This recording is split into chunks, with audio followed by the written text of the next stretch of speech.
अतिशय 7 देशामध्ये गेले 2 दिवस एक प्रकारची अस्वस्थता प्रधानमंत्र्यांनी एक आवाहन केलं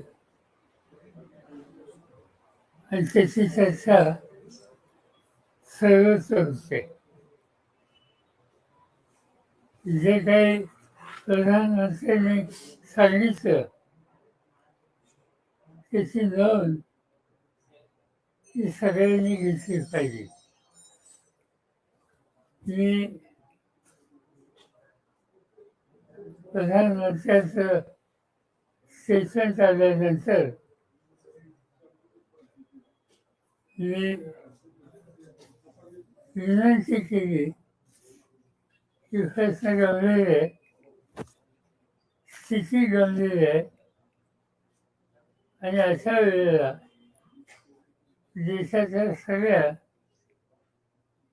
पक्षाच्या नेत्यांची बैठक ही अनेकदा आपण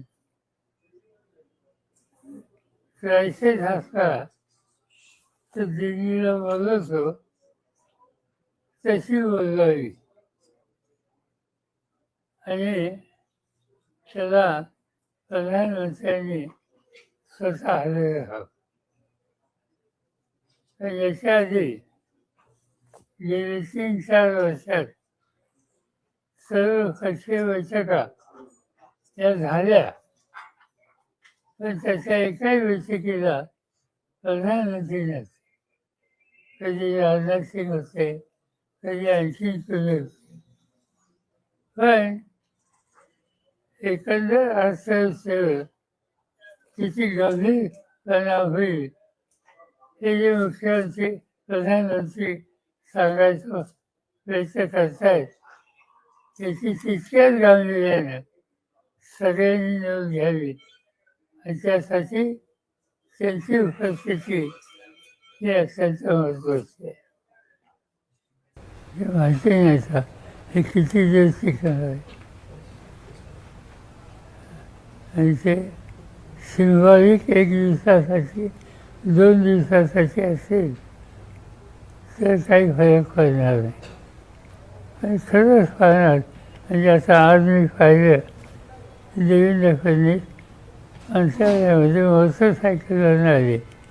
उद्यापासून मंत्रालयामध्ये ते मोटरसायकलवरूनच आले तर अधिक गांभीर्याने निघते. असा प्रश्न राहिला माझ्या पुढचा. मला जी काही ज्याला इंग्रजीमध्ये फेस परसेप्शन म्हणतात त्याचा अभ्यास आम्ही करत नाही, इंटेलिजन्स डिपार्टमेंट करतं. आणि ते लक्षात घेऊन त्यांनी मला जे काही संरक्षणाची माझी व्यवस्था केली त्याच्यामध्ये मला कळवलं होतं की तुम्ही बुलेटप्रूफ गाडी ही वापरली पाहिजे.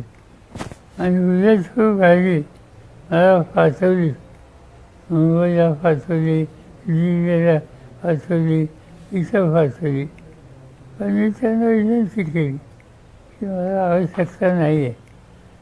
आणि गेले 4 वर्ष ती गाडी येत होती, मी पाठवत होतो.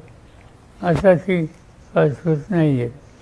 त्यामुळे ती कमी करावी हे सांगितले.